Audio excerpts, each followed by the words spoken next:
Hail them. Hailing frequencies open, sir. Hailing frequencies. Open. I don't know why I keep giving alien street food a chance. It's always such a gamble. Captain, we're being hailed. On screen. Hello, and welcome to another Hailing Frequencies Open podcast where we continue to trek through the past and future of Star Trek. As always, I am your host, Mike Jones, and joining me here in the virtual studio, we're all in various places around the world. Okay, the intro is, she was tired, so there's no intro. It's Damien. Wow. Okay. Well, Yes, Lanita did not write an intro for you, but she wrote that. well, thank you. I'm so happy to be here, and I'm so happy that she cares to send the very best. Thank you. Well, good news, everyone. The changeling we hired to replace our co-host finally got the face right, but apologies to our YouTube audience. It hasn't quite nailed the skincare routine. It's Lanita. Wow. The new Lanita. Let's be clear. The skincare routine is on point. Since I have taken it upon myself to every morning and every evening, a wash, a moisturize, a serum or two. Oh, yes. 45? I don't think so. 22? Yup. That's my new age. You know what's so funny is that so Lanita was the guest on our on the Clone Star podcast with our friend Jody very recently, and when she was Great introduced, I mean the intro that Jody gave her was true and warm. I and lovely. could have weeped. I was Better than She anything could've- you've right. ever written. But then her response was, she's like, on our podcast, Damazon always says such mean things about me. And I just have to pretend like I'm okay with it. Boy, what a victim. Holy shit. It was great. Revisionist history. You weren't there to defend Yes. yourself. And- It was great. And I love that this evening you've made it seem true. So, Mhm. Yeah, there you go. Here I am. Well, continuing our collaboration with other fans and creators, I am excited to introduce our guest today. You may know him as the co-host and co-creator of the popular web series Trek Yards, or you could have seen his visual effects work in Trek fan films all over the internet, or maybe you've been watching his series Trek Shorts since the beginning. He's been producing his own short films as far back as 2008 and then professionally since 2012. Welcome, Samuel Cockings. Where's the insult? I need some sort of insult as well. Come on, I want to be part of the team. Come on, where's we the can't insult? insult you on your See, first. Not on you. If you come back, then maybe Yeah, there'll be an insult or two. Ah, We have okay. to So that's welcome the you sequel. first time out. Yeah. Okay. So We're full sense of nice the first security. time. And all comes crash. 2008? I got I was that still at of, school. your Kickstarter from God knows when. Ooh. Well, we told him after Mike Jones finished the intro that he would he'd have to correct it. Yeah. Gosh, that was no, my first fan film was 2012 released, which is without referring to then 2013, my first Trek fan film. I didn't start in professional Trek or CGI of any kind until like 2015, 16. Oh, wow. So I would have been like 14 in 2000. You would have been how old in 2008? Was that? Was that a 1-4? I don't maybe. Oh, baby. Yeah. I think I just saw what you looked like then in the No. episode where Cut. you de-aged yourself. Oh, well, that's yes. Yeah. Oh god, that was a funny old film because I had to talk like this the whole day because it's subtle but it's important. Even if I was normally normal, it's like, yeah, I'm young now. Okay, not that much. And for old me is very still and he's like, I'm serious. Just to kind of play. I got to act. That's amazing. But yes, hi, welcome. I mean, no, hi. Hello, I'm welcome. Sorry. We're I'm also a so host, glad. so I'm like, I have to get out of the habit. Yes, hello. Hello. So let's get started by telling us a little bit about Trek Shorts. You have an Indiegogo. Is it Indiegogo? Kickstarter. With Kickstarter, Indiegogo changed okay. recently, so we had to migrate back over. They're all the same. Going so yeah. Tell us how did that get started? How did you get started in it, and what's going on? I've enjoyed making content media films since I was 2008. I found the passion. I went to America, see my cousin, and my parents wanted to go to a historical thing, and I just wasn't in it that day. So I was like, I stay at home with the uncle, cousins, and we had one of the very first phones that could do video. That was enough for me. So we made a film where I literally nuked the house at the end. That was how I ended the first short film I've made. It was a great time. And somehow the guy survived. I guess he walked fast. Came out to England, and I just couldn't get out of my head. The spark had been lit. This was what I did. And, I was at school, so like 14, 15, 16, 17. I just started doing web series through all those years. I ended up being the head media helper for the media production course. Unpaid, of course. And in fact, my end of year video for the entire my grade, which is the very last thing we all saw at the school. Then my video finished, and they said, "Right, we're done." And obviously, I'm quite soft about that because nice thing to end the entire time at the school. And I went straight to university to do film production, and I learned more outside the course than in the course because I'm quite a go-getter. And I bought a full-on camera the first year because I did some other actual work, and then I used that to make a Stargate fan film, which is still the #1 most viewed Stargate fan film in the world. Very proud of that. And that was a big success straight out the gate. And then in the second year, I made a Star Trek fan film. I say I made. Turns out I pitched on the Kickstarter, the first one, a 20-minute piece, and it being at 56 because scripts exist. There was actually a link between pages and minutes. Yeah. 18-year-old. And then I had to do some reshoots the second year because an actor couldn't do it, and then a costume didn't get in, but they made a blue screen to a green screen studio, so I used that. So I ended up reshooting more. And after many years of remastering it 3 times because I kept getting better, finally released in 2019 to tremendous views. It's between the 2 parts because we had to split it. It's about 800,000. So I'll have a million party when I get there, which is obviously wonderful. Had a bit of a break. That took a while. And then COVID happened. No, before that. And then I wanted to do a crossover film because I'll get back into films and how can I make it cool? Well, we all like the Avengers, right? Let's make an Avengers of fan films. Like pulling in, all the main cast are an actor from a different film because you don't have to set them up. You can go watch their work. So you can just tell the story easier. So I tried to make that. And then we did a first shoot, and it was a wonderful 3 days. Fantastic. And then we were about a week away from booking the flights from America, Netherlands, various places. And then we got some news from China about something happening that was a bit... And we said, we'll hold off for a couple of weeks until I get... Oh, it's spreading. Oh. Yeah. We're not making this film anytime soon. So we didn't shoot that. But luckily, we didn't do non-refundable tickets because that was really... and then we didn't make that film for the first, year of COVID, obvious reasons. But we got kind of like, we promised people a film. So we had 1 day, 2 days, it turns out, of non-COVID restrictions, and then back in. It just happened to be the 2 days. So I was able to get Nim to film locally, and Nick shot it in Scotland, then released that, and that got wonderful appreciation. And we thought, but I want to film, we'll do Convergence for real in a year or whatever. That was a really fun thing to make that film. Let's make another one. I'll bring back someone else. And then 42 or 40 releases and at least 30 unedited films later, and I'm still going, and many debts to cover, which is great because we've invested. I've got loads of stuff in the room I can show you in a bit, just investment, and just this day to finish that prop to buy, that sort of thing. But it's long story short, what have I done? A lot. You've done a lot. I'm curious, what was your first because it's like with any sort of like creative endeavor, I'm sure there's like early attempts that you maybe don't put out in the world. Like, what is the first thing that you made that is still like that you think of as like the beginning of like what you are now, the first thing that was like at the level that you're at? Oh, that's so you changed at the end there. Do you mean actually first thing I just can? First thing that you're willing to show as like the oldest thing that you would still show an audience right now? I think okay. It's still.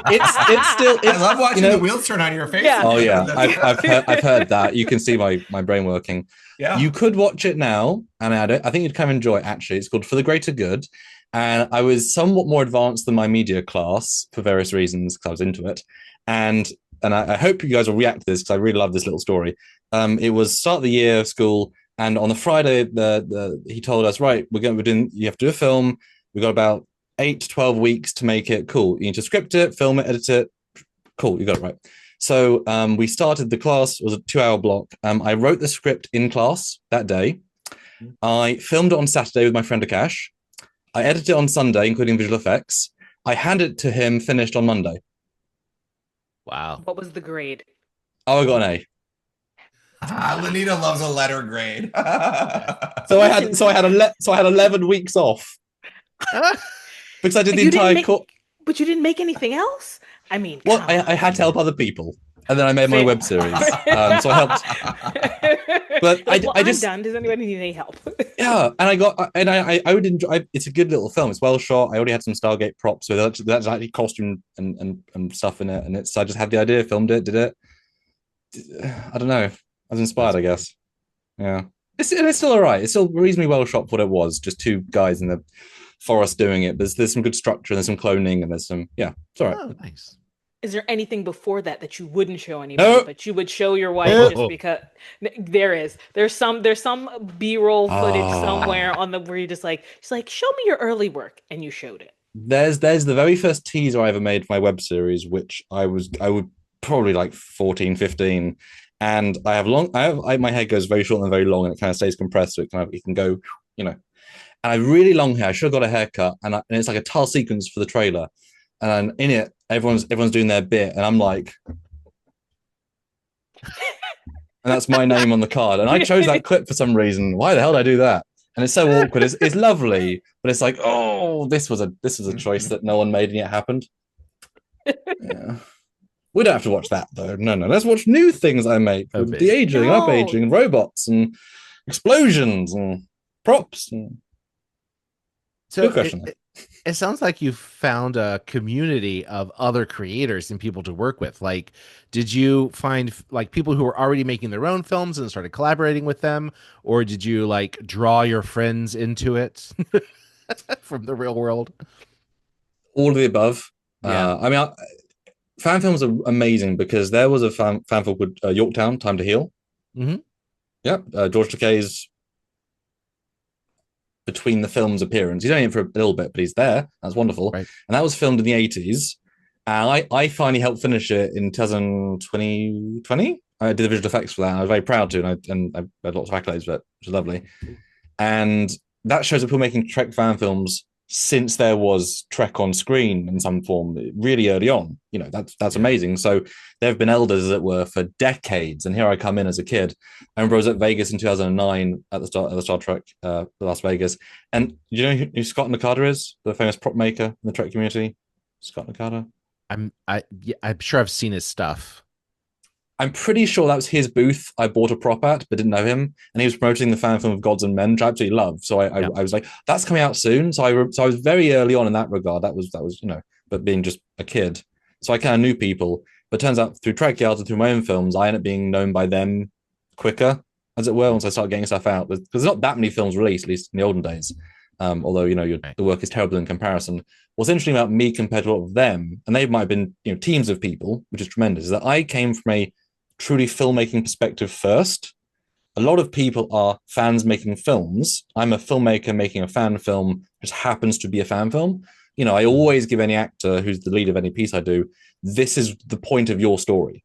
There's a reason you're here doing this, because if I'm not challenging you, if you're not doing a character piece, and it can be mild, but there's something here, then why do it?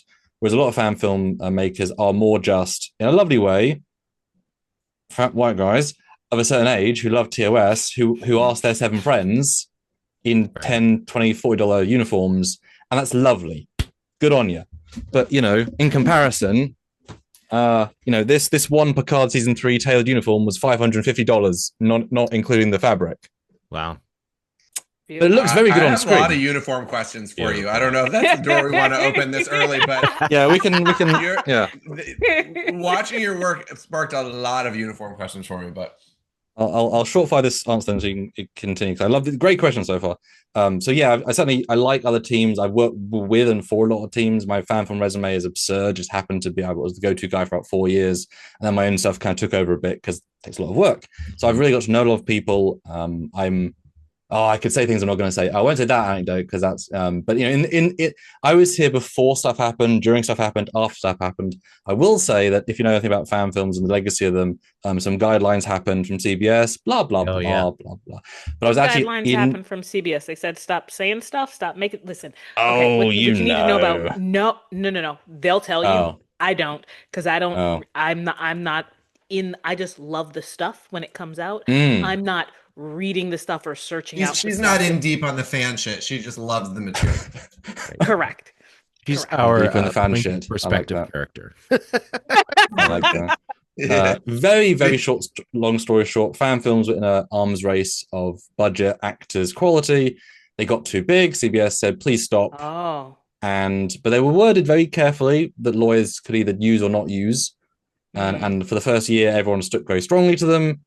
And then that became less and less. And about 7-8 years on, and there have been over 1,000 fan films released since, which is more than the 7 years before, because tech is easier. You can do more things on phones or simple cameras. So it's actually the best ages now. Maybe there might not be the titans of fan films. Yeah. There's loads of mid-level that are doing it for substantially cheaper, etc. So that came down. I was actually in Ticonderoga, which is where the Star Trek series sets, Phase 2, New Voyages built. I was actually in the building. I was on the train with Stuart, 7-hour train.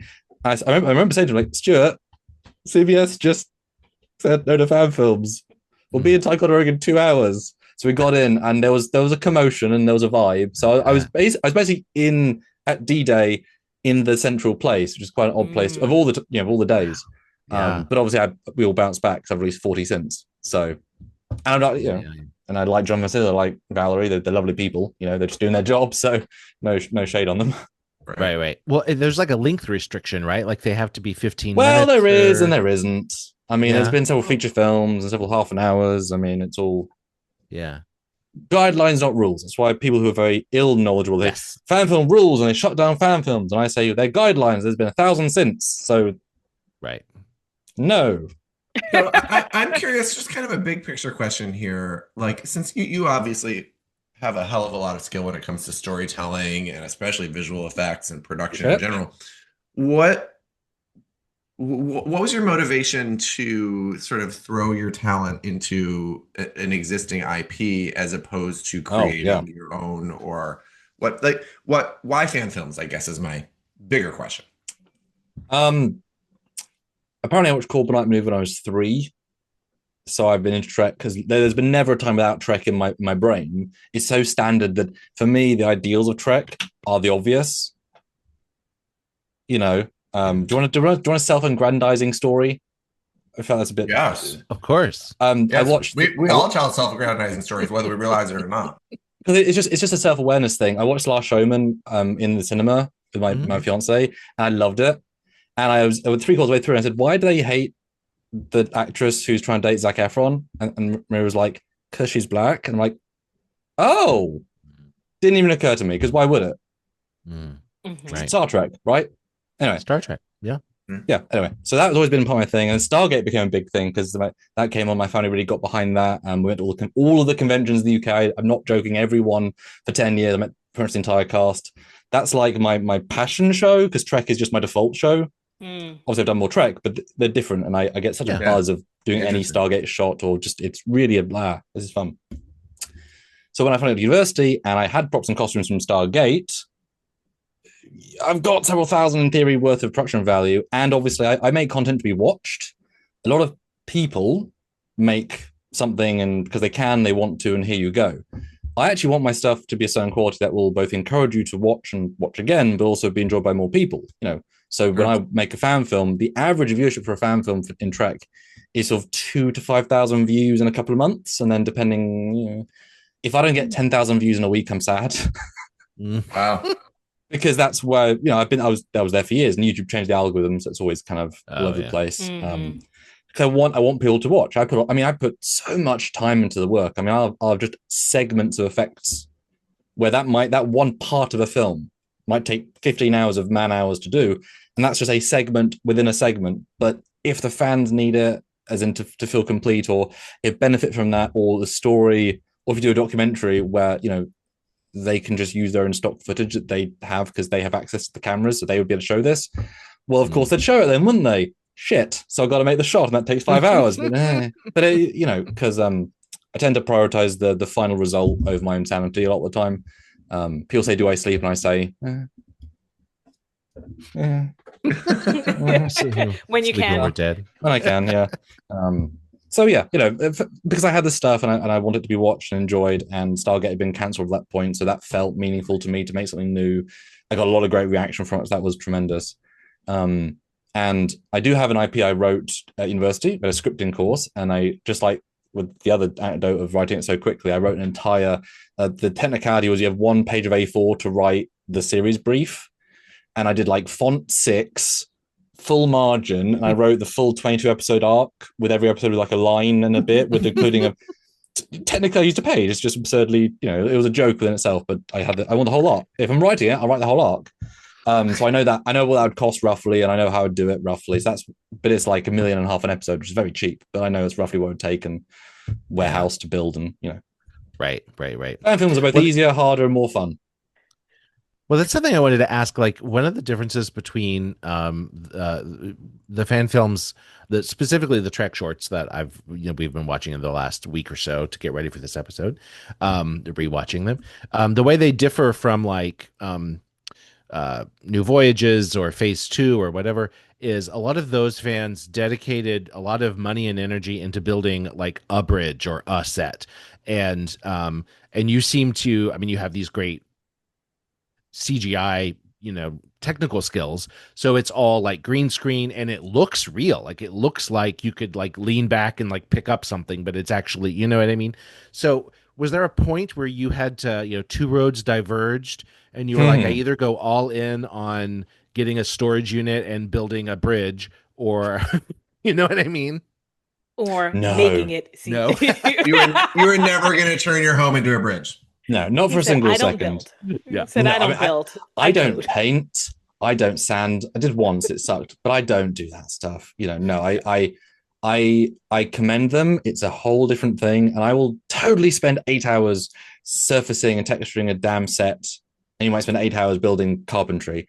And a lot of the UK fan filmmakers did do some form of set, and they stand out for that reason.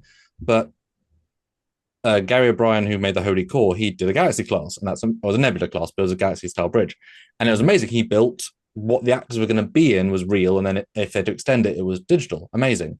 Okay. But then you were left watching the film, you're thinking, well, why are they talking in this one corner? And there's no wides because there's no set. But there is the set, but that's it. And everything feels really small, and they're in the briefing room, but it's not the briefing room so it feels good but wrong.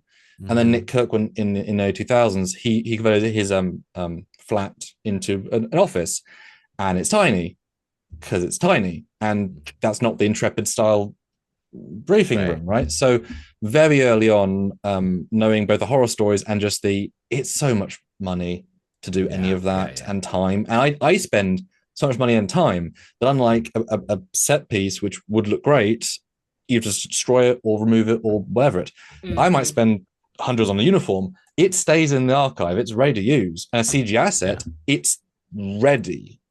And as my films, if you watch my films in order chronologically, you just see the scope, just do this, because I've now got this bridge I can include for 2 shots, and it really just continues to build. If it's practical, oh shit, I've got to rent a new space and reset up, and then you get one day and then the lighting's bad, then so I knew very early on, and that was how I made Temporal Anomaly, which was, I want every set, it had to be digital, that I try and I don't think I make real. Thank you for the compliment. I don't think it's real, but I'm making it. I see it differently. I'd love if you do, but it's I want that living in the world feel. You can kind of forget it's green screen, but at the same time, I want you to live in the world as you remember it. I want you to be on Enterprise D and be on Enterprise D, and I want to put the absurd attention to detail into modifying these things. I really pissed off my lead modeler, the Intrepid Bridge. We did a remaster, and we thought it was great in version 1 in 2018. And I have about 10 pages of note sheets of bits that are just wrong and just wrong. And here's a screenshot. Here's yours. Here's the notes. Sorry, but also you didn't make it right, and we need to make it right. And that, but then by the end you're like, wow, I didn't realize there was a thing there. Yeah, but if it has a light, it'll light the set and it'll do things. And then I think it's important, and my insane people I work with do as well, and you will get to enjoy the benefits. And once it's done, it's then good for every other film, so it kind of snowballs. You have a never catalog physical. of an inventory to pull from. Yeah. So I am admittedly like a visual effects dummy, so I feel like you can feel free to answer that question knowing that. I feel I maybe watched some of these out of order, but I was just fine. sort of on my way home from work watching a certain battle in the ship battle in the Dominion War, and with a brilliant time travel solution to their predicament. But but you had a lot of ships, and you got a lot of so where are you getting these images? Are they all like how do you create a new ship or to look like a ship that we've seen before? And how do we see it move in 3D? Like whatever to the dummy what answer. Damazon is saying is, how the fuck did you do it? Because thank you. I'm like, like Paramount can do it, but like you're a guy who's doing it, and I'm like, how did this guy You're do it? a guy, exactly. Yeah, that's it. I mean, time, effort, skill, budget, patience, time, more effort, absurdity, and not sleeping as much. As I said, it starts small. Every film we do, I'm stupid. I tend to add something new each film because that is the only reason for it to be in there. But then it adds the archive. And often, if I've written a film in let's say 2021, we filmed it in 2021, but it's not going to come out to 2027. But it's written a set for it that we need to build for then. Or if I put it in this next film, which I'm writing today, we're going to film in 3 weeks because there's so many of those stories. We have to finish it sooner. Let's finish it sooner, sir, Adrian. And then and now it's ready for that film in 4 years. What? But now it's ready, stupid stuff like that. Yeah, no, when I see the Enterprise D, right? Yeah. Like, my initial thought as like a person who's seen the Enterprise D more times than I can count was that, oh, this is just lifted out of an existing episode. But then you watch it and you're like, right. It's funny that is one of the guidelines, which is don't use footage. Sure, I'm sure. Yeah, which I'm certain it is correct. Exactly. Stealing. Yeah. Although fan film's a whole grey area anyway. I mean, I'm stealing IP. You could argue, baby. Yeah. And when I did my Generations documentary, which is about the lost Enterprise D, and I'm really proud of that one because I wrote it in my head while I was biking, not literally, but I wrote out the scene structure. I remember. Anyway, and for that, lower decks perspective that you're giving us, but like in a different way than we've seen. Trying to fill some gaps of why was that and how was that exactly, and that I went in being like, right, I'm writing it, and I mostly write where I want CGI to be, but often you could add a thing here as well. That's another 10 hours. And so by the end of finishing the work on that, I had recreated 90% of the motion picture visual effects from Generations from scratch, longer than they were in the film, because all my and it's all long. So I started them before and after, and I did about 10 additional ones to fill in other gaps you never saw, like the saucer going. Okay, so that was I had to I will tell you exclusively.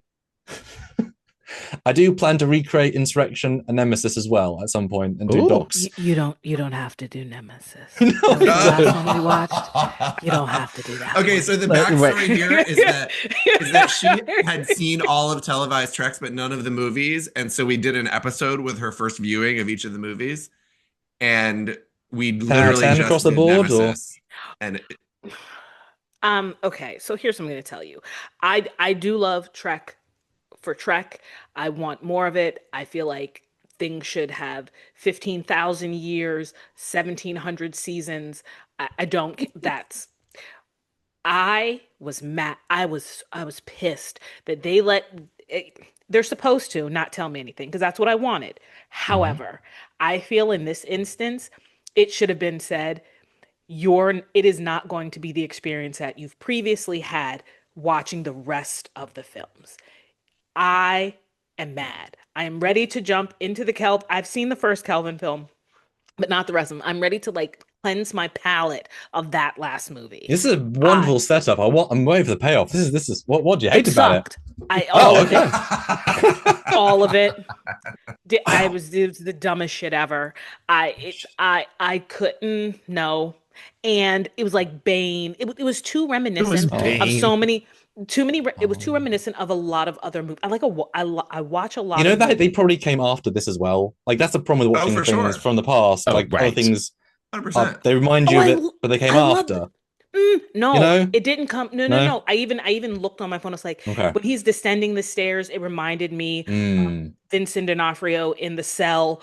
Like there were things where I was like, no, that's not right. You are like you're pulling. So anyway, Nemesis, no. I mean, you do what you want. You're Well, that's great. the Maybe thing. you're going to shed new light on it for us. Yeah. Please, I've somebody's joked got about to. I've joked about First Contact because in terms like I'm getting to this like full on like spoiler. You guys, I guess, part of the team now. You're getting the scoop because I know this would be Harriman, right? He'd be in all four because he's the guy on the Enterprise E, but he'd be on the planet, Oh. so he wouldn't know the ship. So his entire the dock, the planet. Can I make that interesting? I don't know. And then I went to have drinks with Cochrane's best friend Dave. I don't know, but I mean, doesn't that sound interesting? What the hell would that be? You know, it starts epic. Oh, we're going back into the battle. Then I was on a planet. I came back and everyone was dead. The hell? Damn, Derek, you did. Yeah, you could do something with that, but it's not normal sort of doc. It'd be weird as hell. Maybe almost a mockumentary. Spinal Tap-esque. We did shoot an Office style mockumentary. Did you? We were binging The Office and I was inspired, so I wrote a half an hour us filming, and it's meta as hell, and it's great because it was Nim and Marcus, and we're on a tangent. We were doing a scene, and it's some of Nim's catchphrases that she doesn't realize she does, and she did one, turned to me and said, "I don't say that, Sam." 2 hours later, says it, turns to me and said, "Oh, I do." It's very satisfying because it's very real, and it's fun. I had to direct Marcus playing Harriman. It's going to be great. It's a really, really fun piece, but it's like it'll come out whenever because it's such a fun side piece. Yeah. Anyway, Nemesis is great. Oh, please tell me why. I just I mean, look at the phaser, which I don't actually like that much. Come on. There we go. See, it does a thing. Oh, it does the thing. Oh, does he batch for that? No, Nemesis. See, I prefer Insurrection to Nemesis, but I suppose you do if you hate Nemesis so much. It's okay. Yeah. Hate is a very strong word, but what did my letter grade? I don't even remember what all the grades are. I loved the Whales. You loved Insurrection. I did love Whales always.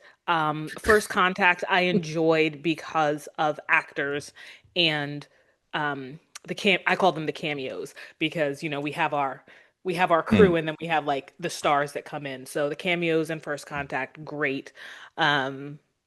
I always love all the original series ones. And then when Next Generation comes in, it's cool. Nemesis is really the only. I feel like you guys will correct me. I feel like it's the only one where I was just like mad about it.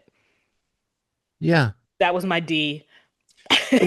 Everything else got a B plus. One problem with the Nemesis is that I've heard this from various people. The script is great, and there's about 45 minutes deleted scenes from the film. Yeah, and none of those three things are the same.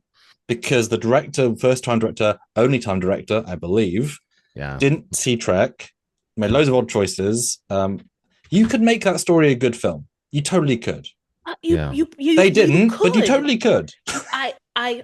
I understand that you could, however, you didn't, and I am mad about it because I've only been disappointed in Trek maybe a couple of times. What is the one where Tasha goes down and fights Code of Honor. Code of Honor. Yeah, we all yeah. Nobody likes Code of Honor. No, thank you. But aside from that, I love it all. But no, it's a love fest. Nemesis. All right. Well, go ahead. I'm sorry. I've taken us off the rails. Wait. Bird walk. We've gone on a bird walk. Here's a question I feel like I know the answer to. What is the ratio? Well, I don't know the actual answer, but what is the ratio of what is out there versus what is on hard drives and in clouds and hasn't been released? That's a good question. I have a shelf of 22 terabyte. Take two. I have a shelf of 22 terabyte hard drives, and I also have 140 terabytes connected to my computer at all times. 144 terabytes, Oh my gosh. and I have 285 terabytes on that shelf, and it's about 85% full. Wow. Wow. That's a lot of work. It's about a terabyte a day to shoot a film. Yeah. Yeah. Wow. So it's a lot. For our Prodigy, which I don't know if you guys have seen the Prodigy multiple episode thing. I can't call it a series, but Yes. That's Yes. I think 18 shoot days. About the Protostar. Yeah. Oh my God. 18 shoot days. I mean, some are small, but like one day was like just both cameras like 2.6 terabytes just for the day, and that's just and I how do you back up 270 terabytes? Right. Yeah. Yes. How? Yeah. Patience. You back up the finished films. That's okay. Yeah. Wow. There's a lot of stuff. I mean, that's part of why the Kickstarter, right? Because I really I invested because I was very conscious of other people's fan films and Nick Cook's films, my friend. People don't do things forever, and people age, and with such a strong start, and the cast was so excited, and the work was I mean, you've seen some, but the work was so good and it felt really good that I just sort of kept investing. And now then we had to push the Kickstarter in to go for the Prodigy series, because that was really important for me to do that for Prodigy and for the team. And then last year happened, we just didn't do it. Loads of small reasons. So it's like we finally have to pay the piper, as it were, of that many years of investment. And that's not everything. There's stretch goals for a reason. But it's the weight is a bit because it's all gone into stuff that will be released. But the difference between, hey, let's keep filming and releasing 7 films a year, which is unheard of, or let's do 2 a year and they'll be going for the. But the advantage is that we've literally got all these films that all these people's stories, and some are entirely de-aged. The whole thing is them is this 50-year-old when they're 20. The whole thing, irrespective of how they actually look, and that's the plan, and that's what we're going to do. And they're not aging in real life because they're filmed in so short amount of time. Because I'm writing them so close together, there's a lot of intercontinuity that is going to benefit really well in order. And we've had 2 actors who've had to more or less step away, and we've done most of their stuff. I would like to bit more with them, but the core stuff. So get them while you can, because kids and stuff, and when I have less time, I'm very happy if I've spent all this money, all this time for 4 or 5 years and have 70 films I can release over a decade, where everyone look the same, feel the same, be the same quality, and I treat every single one like the same level of attention as I try to. So there will be, obviously different stories you'll enjoy, whatever. But versus I know there's a film that Nick Cook done called Polaris, which is an independent one, and I kid you not, 9 years later they did a reshoot because they didn't have a scene, and Nick still fit into his uniform. Amazing, well done, Nick. And they've said, Sam, we might de-age you because he doesn't look the same. Yeah, no, he doesn't. Yeah, no. And that's absurd, but also, like, how can you have momentum if you do a reshoot 9 years later? Yeah. So, a lot. That's amazing. I kind of want to ask about costumes. I don't know if this is the time to get into it, because I'll tell you this. You're gonna go for years about costumes. Hold on, 2.5 seconds. Oh, yes. Really, no, because he costume junkie. Please forgive me for being a novice in the world of fan films, etc. Specifically, you. Are you only doing live action? Would you ever do did you ever learn animation, or is that something that you would venture into?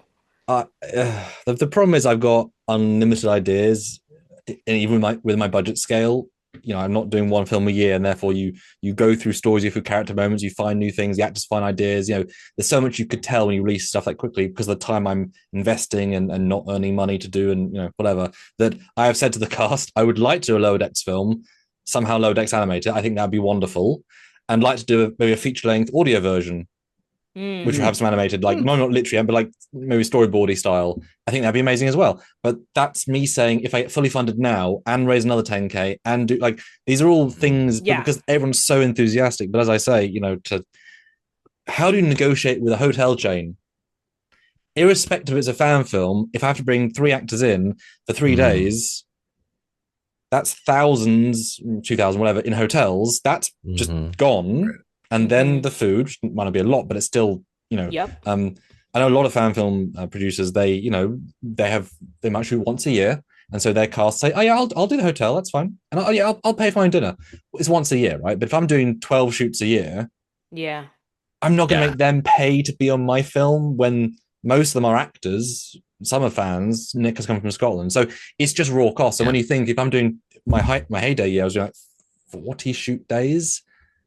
Oof. You imagine the money just to do that. So it's not about whatever. It's just raw cost. But briefly though, because the uniform question is a big thing, I would love to know what you guys have seen of my work, so I have a sense of what you've seen, if anything, of whatever. Just round the table. What have you actually seen? Because I'm interested how knowledgeable. Me, novice. 4 things. Honest. Looked on, went through, was like, saw the one chick, she got pranked by her brother, her friend, whatever, which is really cool. Well, how did you choose to do the Jesus Christ, words. Oh, perimenopause is destroying my brain. Your skin's great though. Skincare, it's great. What are we calling Beaming? it? Transporter? Beaming. Jesus Beaming. I was like, I'm telling you, it is the fog. Okay, take 2. Is real. Ready? Take 2. Go. We'll edit this out. How did you choose? No, you won't. You're gonna leave it all in. Take 3. How did you choose to do the beaming as blue boobity bops instead of yellow rain? Oh, because that's what it is that year. Oh, fair enough. Yeah, you just follow the tech. I'm very canon focused. Point of I will not do things if it doesn't make sense, because it doesn't make sense. No. Hey, listen, people do what they want because they want to do. You're like, I'm going to change it, and it's going to be pink stars that shoot out of someone's eyes.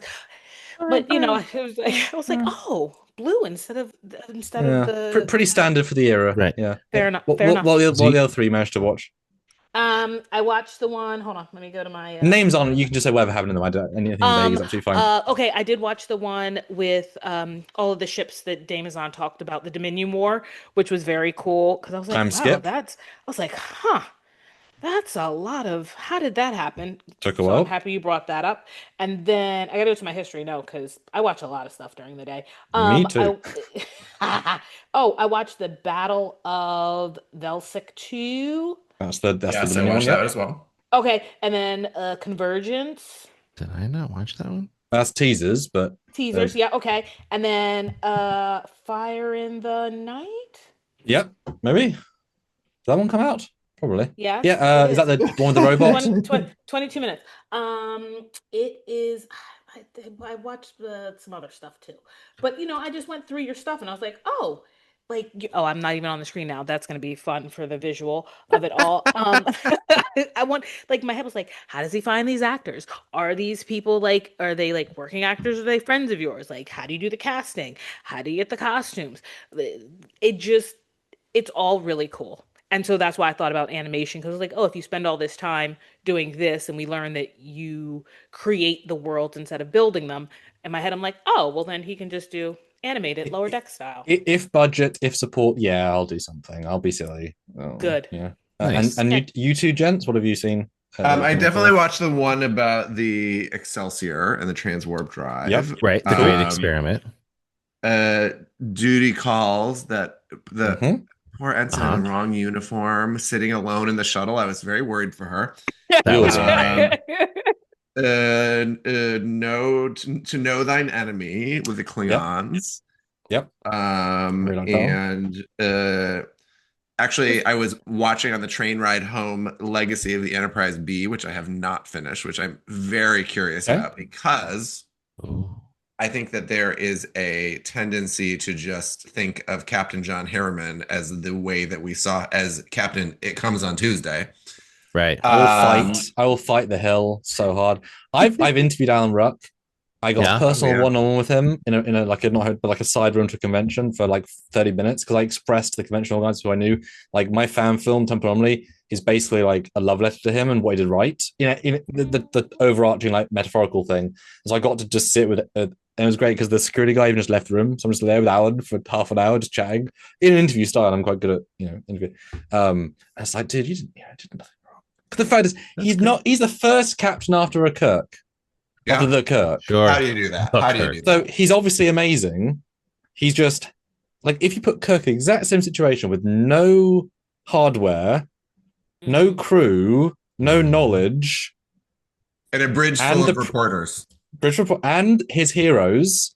Yes, he's not amazing, but what else could you do? Just saying. So I always give him credit if I can praise Harriman for the future. In future, I always reference him because he probably and there's a book that says he's like the most first contact of anyone since Archer. So that's nice. I try to include that, but he must have been great to be the next Enterprise captain. You've Archer, President Archer, James T. Kirk, saver of the bloody universe 3 times, and then John Harriman. He must have been amazing, right? Just didn't see it. Sorry, tangent. and then you said in uniform. What have you seen? I quickly counted in my history here because I've been binging like 15 films. So I've dipped my toe. Goodness.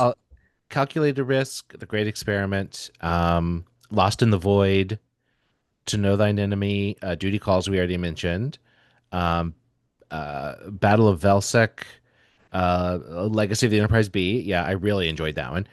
Fallen Heroes, Living the Dream. Did I already say Destiny Calls? Politics of Violence with Stewart. And Chaos at the Neutral Zone was the one that I was watching when I stopped. Would you agree? Quite a broad style of film, like tones and styles and structures. Well, I was surprised that some of them are documentary style, which I really enjoyed because it's a perspective. You get to see things from a completely different perspective than some events that we already know and know really well. So you don't have to like really show them, but you see people telling their version of the story. I thought that was fascinating. I mean, it's a whole series. Yeah. Well, and it's actually really interesting because this is kind of my takeaway from watching all these was, this whole era of Star Trek that we're in right now is very cinematic and everything, it's like Star Trek 2009 came out and it became, it was like big special effects, big action movie. Yeah. Discovery was kind of that way. Yeah, and when it comes down to it, the 90s Trek was really very low budget, and they were, like the fact that the original transporter set was like, they made it with the fish tank bubbles or what, you know what I mean, like the transporter effect rather, glitter like, and water and things glitter like that. And water, thank you. Like all of the actual visual effects in the history of Star Trek were so lo-fi, like back in the day. Like ingenuity, you should say. Cutting edge at the time. Yeah. Yes, ingenuity for sure. But it was like, they were coming up with all these sort of low budget cheats. And you're showing us this whole other universe of stories that can be told unlimited budgets that don't, and you're giving us obviously really great special effects that feel very real, and these ship battles are very elevated, and I'm very thank you, very wowed by that. But that you can tell these smaller stories, and that it doesn't have to be like a big action blockbuster. That there are all of these like more, if forgive the phrase, human stories that can be told in Star Trek that are smaller stories, and it doesn't have to be. Like we talk about the TOS movies, that like the galaxy is the Discovery side, the entire galaxy is a snake. The entire galaxy is about to blow up now. If we don't. Well, I mean, would New Trek ever do the story? And this is the elevator pitch of a woman's trip to her ship and her first steps aboard, from her house to her ship. That's boring as hell, but it isn't because you've never seen it. What's that perspective like? Yeah. And then all of a sudden it goes wrong, blah, blah. Like it's super unique and it's different and it's small and it's entirely universe based with the character being the core. So that's the thing. I don't really go political because I don't worry about that. I don't go fan service, even though you could argue I do, but I try to go character first, and then a visual hook to kind of excite you. So if one of the films I did, the person is also Emma, I think, she was faced off his alien ship and had to be a pilot and whatever, and it could be any alien ship. I thought it'd be fun if it was a Stargate Gould mothership, because that'd be fun, but it could be anything structurally. But why not make it something that fans like, hey? Yeah. But in a recent one, I did a A472 and a hull jump from Stargate. Same logic, could be anything, but by doing it with that visual concept, you get some abilities it has, but you're elevating what could be a simple story with something, a little spark of something, and then the good character work, or that first. You try and do all the things, but yeah, human character interactions are important, and even if they're flawed, I like, if you've joined Starfleet, that's in the TNG era anyway, you've beaten tens of thousands of people to get that position. Tens of thousands. You are specially picked. You've got to be talented, you've got to be good, you've got to be skilled. You can still be flawed, you can still be dumb as a human person, but you must have the skills to get where you are. If you're on the Enterprise, even more so, but if you're on a smaller ship, less so. But you've already got to be talented in your field. But you can be a crap pilot and a good scientist. There's a not mutually exclusive, as long as you can do the basics. So seeing these people fail is part of the journey. By the way, you started the character onto a shuttle, and she's like, "I'm not a pilot." Right. Has anyone ever said that on Star Trek? No, but I love that he was like, "We don't need you to pilot it. Like, you're gonna be relax, right. you're fine. You're gonna be right there." And my Star Trek audience brain is like, "She's in danger on the shuttle alone, and she doesn't know how to use it." No. If she doesn't touch anything, she's fine. Yeah, but I mean, if you leave her there long enough, she's gonna touch something and blow something up. Yes, humans. And character arc, right? If you go from a bad pilot and then you get a film where she's really well piloting, you feel the journey. Yeah. And I've got a film, mild spoiler, where she pilots something very special very well, and it stops, and the acting. It was 2 takes and it was so good. I was like, yes. Nice. It's satisfying, journeys. Yeah. All right, so now, Lenita, may I continue? Yes, are you going to be all right if I continue? Yes, because you are ready. Yeah, I'm positive you're ready to go. All right, so I have 2 costume topics that I'm going to address separately. Okay. One is a production question. I'll give shorter answers so you can do more questions. Deal. Okay. Ooh, yeah, make it more about me if you don't mind. You've waited long enough. It's fair. So more about me. When I go to a con and in cosplay, I go onto the Coaster Mart website and I buy myself a costume and I put it on, and it does not look like I stepped out of Starfleet. It looks like I put on something that I bought from China. Luckily, all 3 of us work in the theater world. We have friends in wardrobe. We know tailors. I got mine tailored, and it looked like a much nicer version of a dude who bought a costume from China, and it fits nicely. I don't think I would have been walking around Deep Space Nine without standing out as maybe a fraud. Your costumes are clearly elevated from that. I am fully buying them. In fact, the neck piece on the Monster Maroon, literally nearly shut down production. They couldn't, back in the movie days, they couldn't replicate those, and it was a production issue, that thing. How are you making these costumes? How are you building them? Are you building them from scratch? Are you buying them and enhancing them? Are you? The question is, how the fuck are you doing it? The thing about the budget. Thing about the budget. That's the Kickstarter's the budget is the thing. Yeah. No, I think it's so important that I can always get better at the backgrounds, but if you haven't got a quality uniform on somebody, that's the foreground piece. And Cosmar has absolutely changed the game years ago. Everyone could afford something. Wonderful. And as you say, a lot of them are surprisingly good. And with shoulder pads and a bit of tailoring, they elevate so much. Some really don't, but some really do. And so we have a whole slew. I've literally got three giant containers of uniforms, all in flat pack and whatever, for different sizes. Because things when you have like 6 actors and then they all live in TNG, Voyager, DS9, TNG season 1, Picard Flashback, Prodigy, Picard season you end up realizing you need like 100 uniforms between them.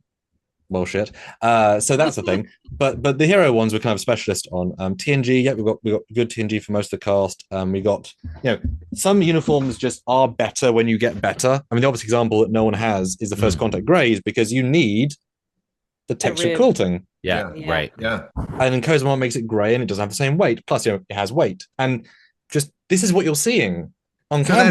That is a Cosmo. No. Well, this bit is because I can't find my good one. I don't know how to put it. But no, this is the like 6 times the cost version. But it's. And do you buy that, or do you have?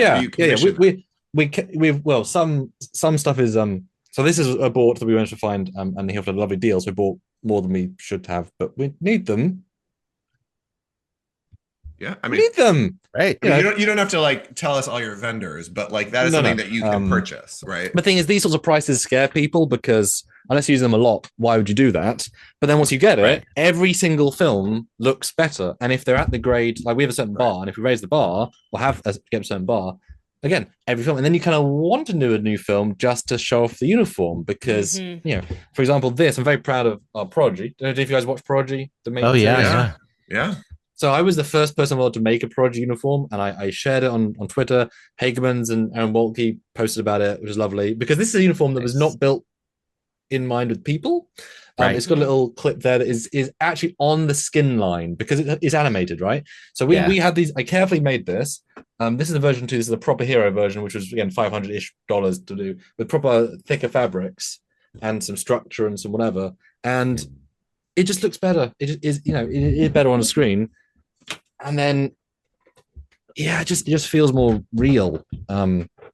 So uniforms are a big deal for us. We've spent much, and that's where the investment came in. I invested early in uniforms because then every film with them benefits. So a huge percentage of the money is that. And again, you can't really negotiate with high-end costume makers, and that's fine because they're high-end costumes. Right. But we tailor-made. Because we're careful with which cast member is like locked in for a while, because when you go custom, that's like half a film's budget on one uniform. Right. We made custom Picard season 3s for Emma and Nim, which are really high. They're really high on women. It's crazy, but they're tailored and they look fantastic. They're really, really. It's the darting. We've got a lot of curves. We've got to. Oh yeah. But they look. I mean, they're worth it in the sense of they look great. And then we've got Emma to get next. And it's like such a lot of money to do, but again, it'll feel right. And people want more Picard. People tell me, "I want more Athakan. I want more Picard heroes." I know. Donate then.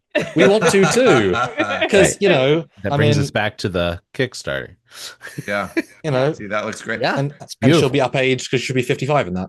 Wow. So it's So we invested early, which is the same thing with the. I'm a big fan, I'm a big prop guy. So this is a TNG tricorder with the holster alone is like $70 because it's the correct style and correct piece. But the difference between them, we've all got Playmates tricorders, right? Mike's like, yes, I do. Yes. So we know how we know how stupid I've had it for 30 years. Exactly, it's me too. Since I was young. So we know how oversized the phases are, and everything's wrong by a substantial margin. But when you hold a real sized one. It's big, but it feels right. And just put this on screen. Yeah. It's tangibly intangible that it feels better. Yeah. Very expensive. But again, every film. So I put a lot of money in very early on. Though. But really cool. I mean, I do not like this tricorder. Sam, I am. Oh, I am Sam. But again, somebody, it's their favorite tricorder. Right. And I can throw it in. And I can throw it in for one scene and add the production value because it makes sense, and I've already got it, and it's in the buffer. It's it's like you said earlier. If the only tangible items that aren't green screen are the uniform and the props. The uniform and the props have to be like dead on, spot on, especially the uniform because 90% of the time you're looking at the people's. Correct. Yeah, and that's why I spent so much money early on. I think it's paid off wonderfully. Yeah. Budget. So my other costume question, is it okay, Lenita, can I ask it? Yes, okay. Yes, you can. Go ahead. I feel like you've already said that you're a canon head or a canonisto or what have you.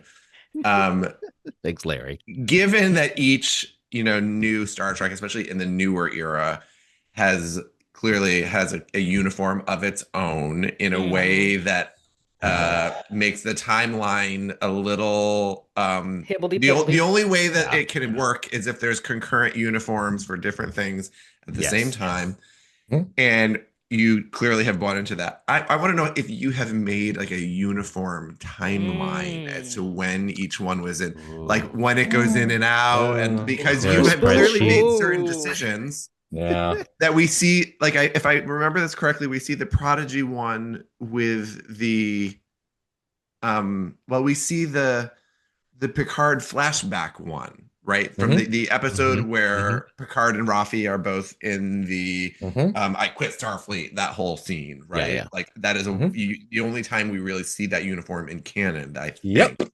It's ridiculous. But you're showing it. I think you showed us that with a Prodigy uniform, and in a way that you're like, you pause and you're like, those are different uniforms. And you're like, but actually, I'm doing the math, and I think that makes sense. I don't know. Talk to me about that. Yeah, I mean, so I'm a. The fact is, we have generations where actors literally changed uniforms between scenes. Yeah. And if the new one's the new one, why the hell would you go back to the old one? And they do that. And we explore that in some films because it's just such a ridiculous concept that you have to, if you're there, you go and mention, we swapped uniforms again. I don't know why. Anyway, there's reasons, production reasons, blah, blah, blah. Frakes is wearing Avery's uniform, and that's why his things are done for the different size, which just make him a goddamn uniform. It's a fucking movie. Anyway, so that's a production reason, but that's a precedent set, right? And then in Deep Space Nine, and they're in the Voyager era. I call it Voyager era because Voyager only uses them, so it helps differentiate the shoulders. Agreed. And they go back to Earth, and then suddenly Cisco sees everyone wearing TNG uniform, which has now been, in theory, this is Starfleet HQ. They should have the most advanced uniforms. They're in the old ones because we had a stock of them. We could throw every extra in. That's why. So now we know. It seemed like there was a moment where that was like a space station uniform specifically, right? When Deep Space Nine first started, then they didn't really stick with that. Yeah, they varied which people had which. So it felt like it was kind of very much dependent on, like you say, the where they were, when they were, and even if the captain wanted to change. I mean, you could argue if they've got the memo saying New Uniform Wednesday, and they say, but is it insisted? Yeah. In the last episode of DS9 and that big final, have you seen DS9? Can I spoil DS9? You listen. I've seen it all. You know what you're going to spoil Enterprise for Damazon because he's not watched it. I've watched the white robe one. I don't care about that one. The movies were the ones where it was like we mined it for the pod, but I have watched every broadcast series of Star Trek in chronological order of when they came out. Good. That's why you're doing it. I can tell you like Rick Berman and Brandon Braggett's feelings about things, but she's seen it all. So, it's a whole... Well, I was there, man. I was there. I lived it. So that... gosh, why did... Oh, yeah, spoilers. So in DS9, they signed the treaty at the end, and they've had the grey uniforms for like 3 years. There's a TNG officer in the background, because... Right. So there's obviously canon examples. My friend Nick Cook, he just says, yeah, but we'll just do it a different way. And I like to think that the uniforms have got to be in a way an ident to being in Starfleet. In TOS, but in TOS they had people making them, tailors. They mentioned it several times. They have to go to a place, and then First Contact they mention requisitions to get the stuff for going down to the planet, right? In Discovery, which is obviously a whole different, it does its own thing, but you see it won't be replicated, and I'm not going to include that, but whatever. But I've always liked the idea that you can't replicate a uniform correctly because the materials are slightly more specific, maybe more heat resistant, et cetera, and just harder to do because then you could spot a non-Starfleet officer much easier. So they physically can't get... Well, they might be sending the pattern to the uniform out, let's say, in a different quadrant. They physically need to either go to a starbase to collect them or ship them, in which case there's no rush. So if you're out, you don't need to get the new uniform because you're not going to replicate legitimate ones. So that's my personal take, because I think that explains it. As Enterprise D, they just that's a different one. But in general, I like that. So then, although tested at different times, there's a bit of incongruity there. Prodigy and Flashback's funny because Flashback, I love the Flashback uniforms. I had a really good one made. I love it. I pissed off the tailors. I kept getting the collar wrong. And I kept showing them pictures. And like, I don't see it. I was like, well, I do. And here's the. I'm paying lots of money. Get it right, please. Anyway, originally Prodigy was made first because it took long to make because it was animated. And those uniforms that you saw there, that was the uniform canonically set by everyone up high as the uniform from post Nemesis by I think 5 years to Picard season 1. That was it, right? And then at the end of Picard season 1, they said we have to do some reshoots for various reasons. We'll do this thing in this. I love the flashback. It's a really good flashback, actually, really good de-aging on Patrick Stewart. We'll do a new uniform for that. Lovely uniform. And the Prodigy team are emailed a picture of it. And it's like, but we were told this is our era. I was like, yeah.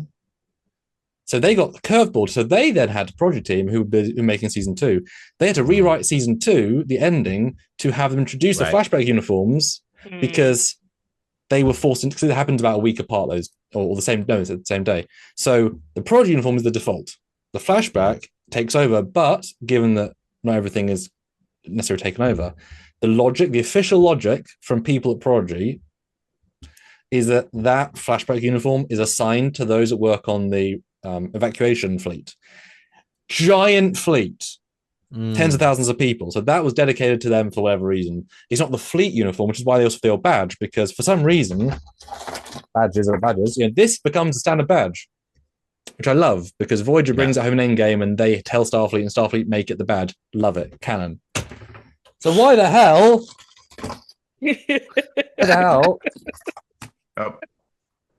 Why did they go back to that one? Grabbing. Oh, yes. They wouldn't. But the reason is, again, Prodigy, because they're quite clever people, because they didn't have material to replicate this for the entire flashback fleet, because they were doing a new mission. So they went back to these ones they had a stock of. So these are at the same time as the uniforms. Oh, yeah.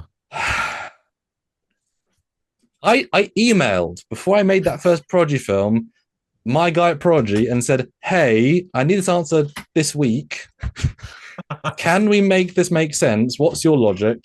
We had a on video called Lovely did that, talked about it. We worked out the rationale, and then that became the thing. So I literally didn't even do it until I was confirmed by someone who worked on Prodigy, and now I continue that on as much as I can.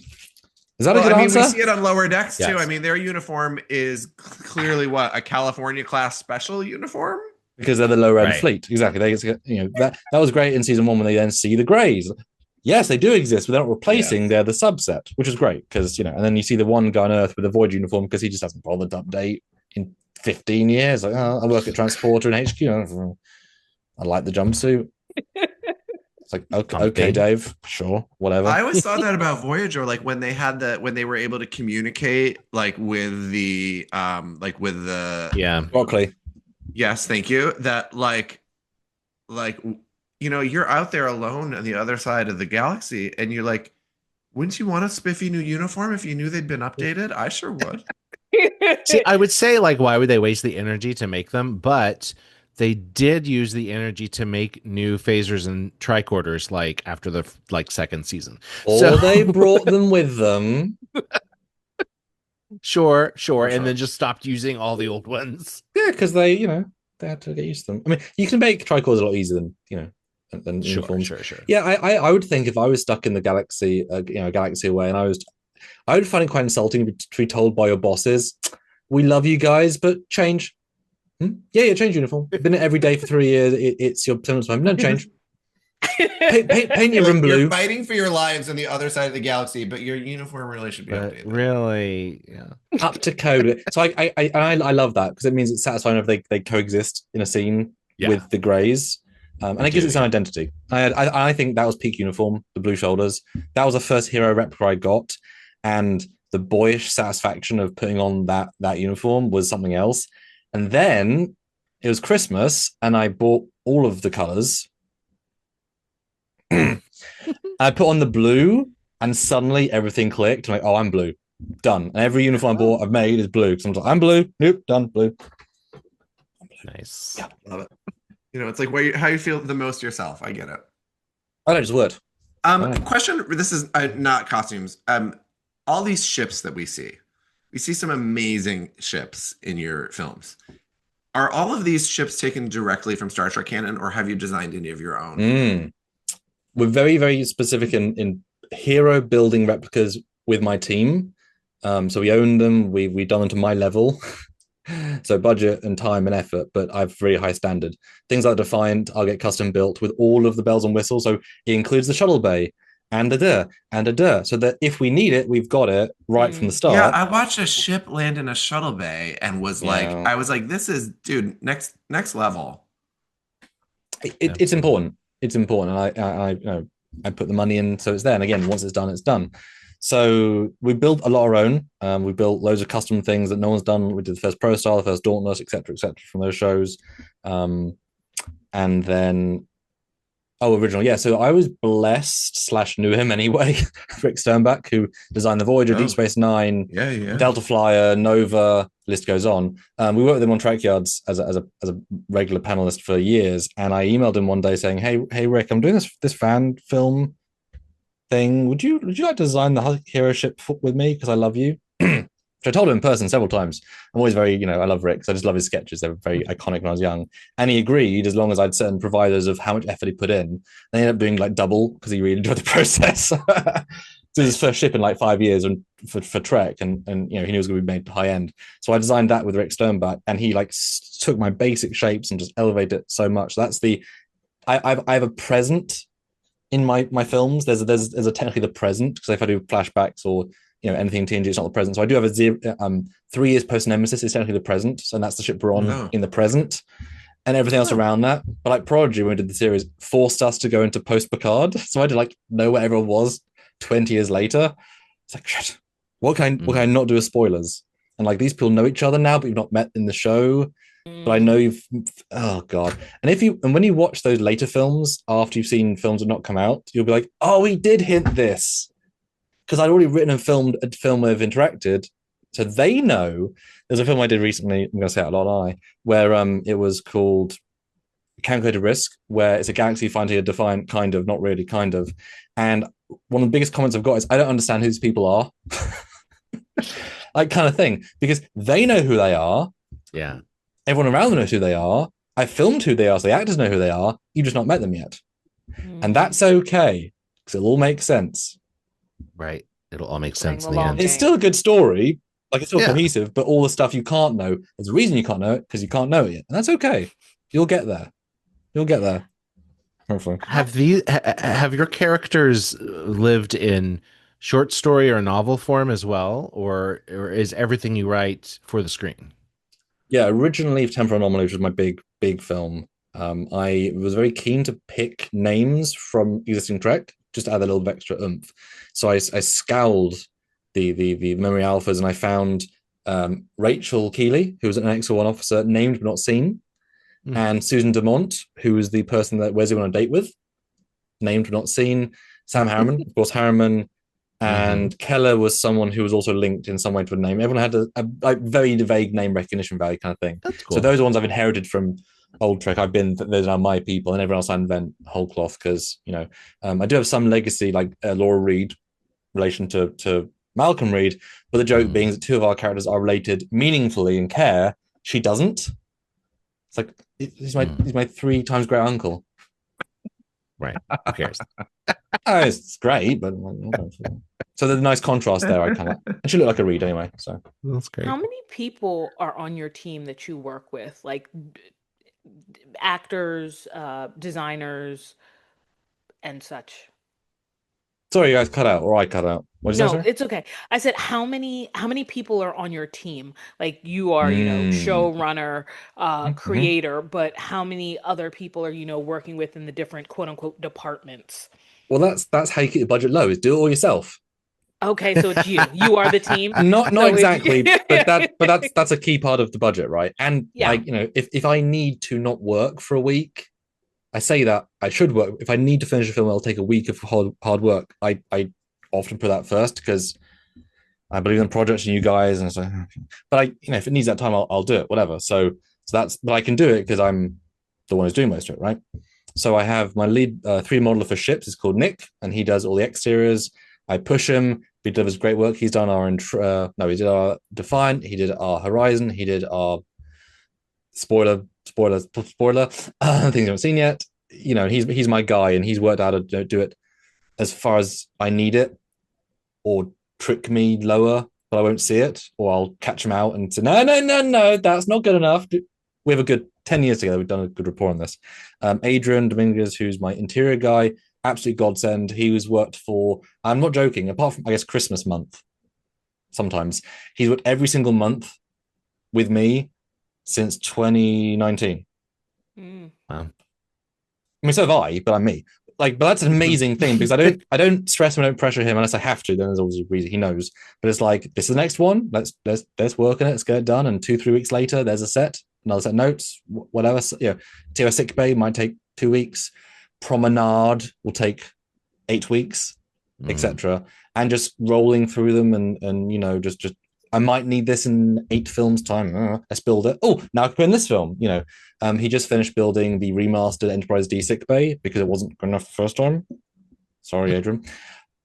He missed loads of things, and that I can then write that into film I'm shooting on Friday, because it's now done. I can now fully confirm it's there and it makes sense, but now I know it's done. So those are my 2 long-time partners in this, and they're absolutely amazing.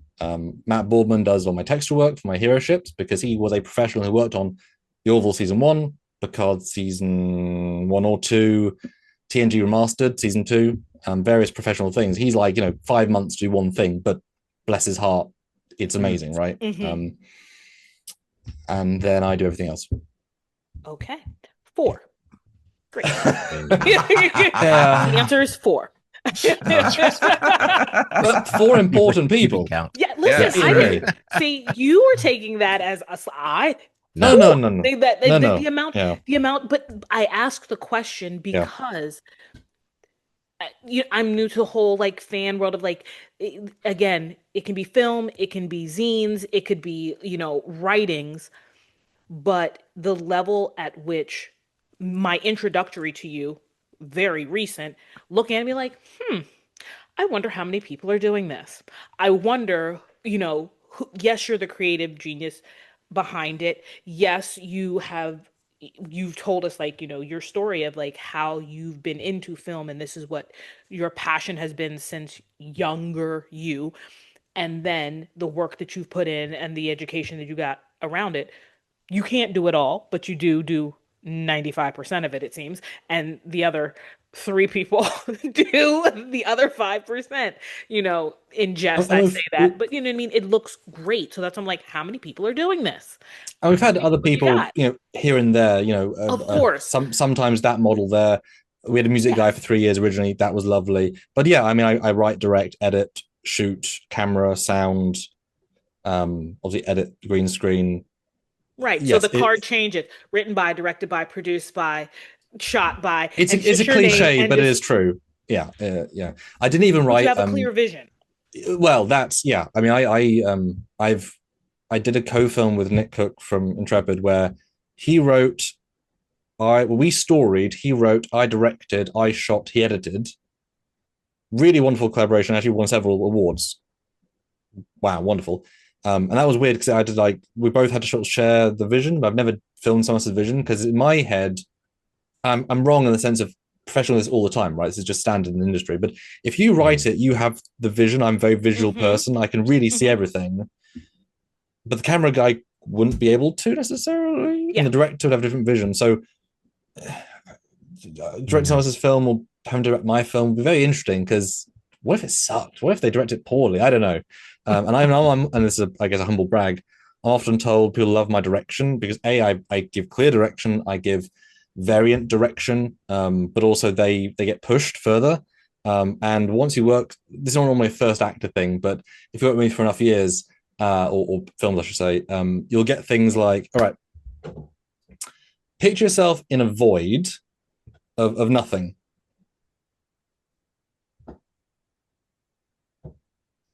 That's the direction. Yeah, because you're sensing the emptiness, the cold, the lonely. It's done something to your psyche.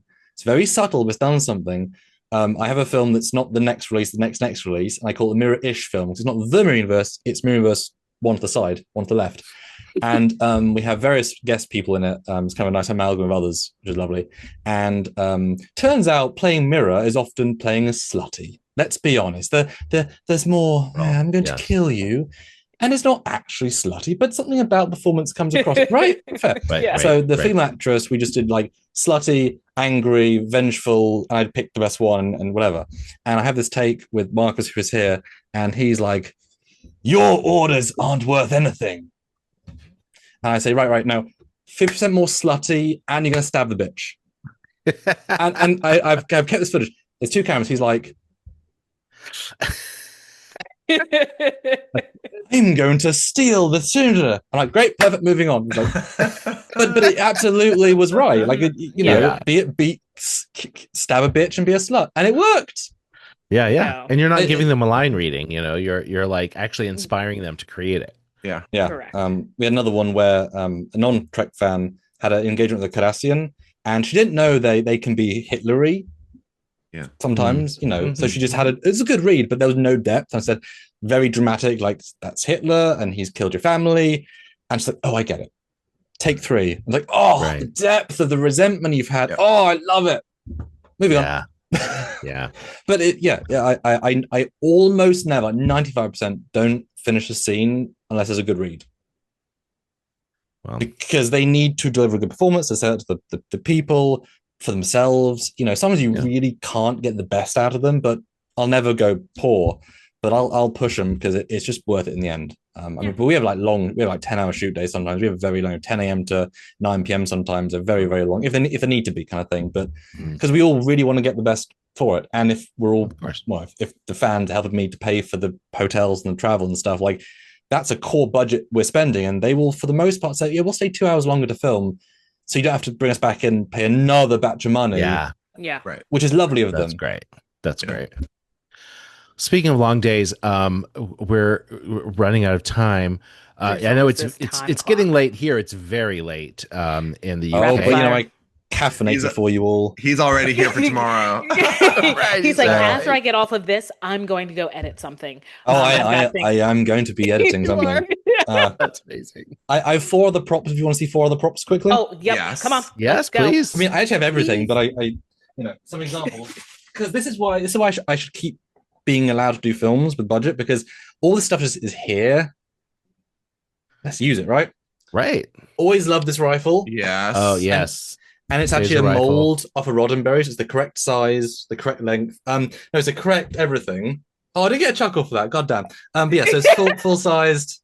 You wanted a dick joke there? No, we don't. We don't do dick jokes here. We don't do dick jokes. Right. A mold off of Roddenberry. Right? Yeah. So I have 3 dick jokes sitting in my head right now. So you're welcome.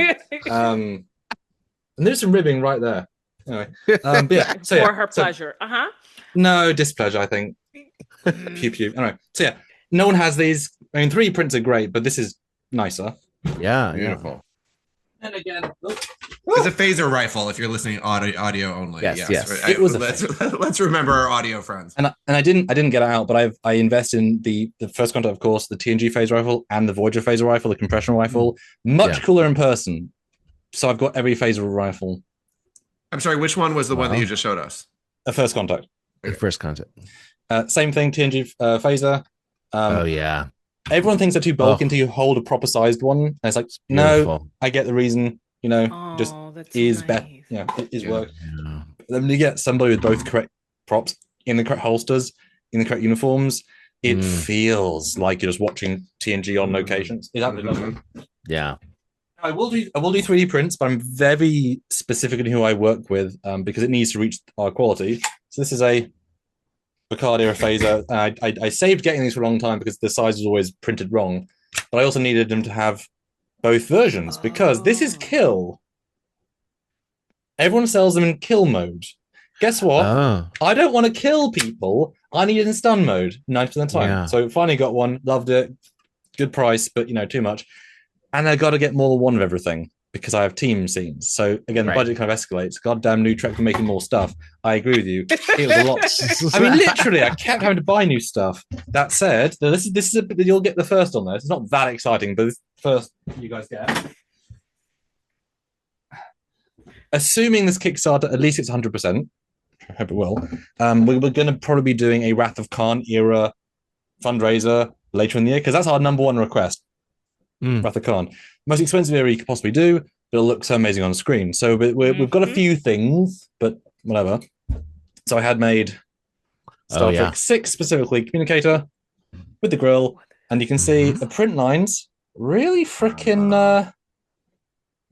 good because you need everything. You need everything. It's ridiculous, but then you have it. So and then you have it. You have it, and then you can do like time travel things. Where I love the temporal anomaly. The first one I did, the whole gimmick is that you've got every era together, and a lot of that is just how they react to each other. You know, if someone says the Dominion War, someone will say what, or if someone says the whale probe, if someone's in the Wrath of Khan era, just the whale probe experience, you'd be like, oh yeah, that was terrible. TOS guy's like, the fuck, whale probe. It's a joke, but it's an in-universe connection. So I love having crossovers because what would a Voyager character say in the TOS era if they're dealing with this and how they would interact? And it's not a joke, it's not, but it's just that contrast is really interesting to me as a fan. And they never did it. They couldn't do it, especially newer Trek like First Contact when they never had TOS sets. They couldn't do these crossovers. But I love to see these things. I love to see, if people aren't doing it, I'll do it. Fair enough. Nice. Yeah. That's awesome. You gotta do it, Mike Jones. Oh, sorry. I know there are a list of questions that we ask most of our guests. I'll quick fire. I'll be very short. This is our ethnography of Trekkies. This is our ongoing long-term, longitudinal study.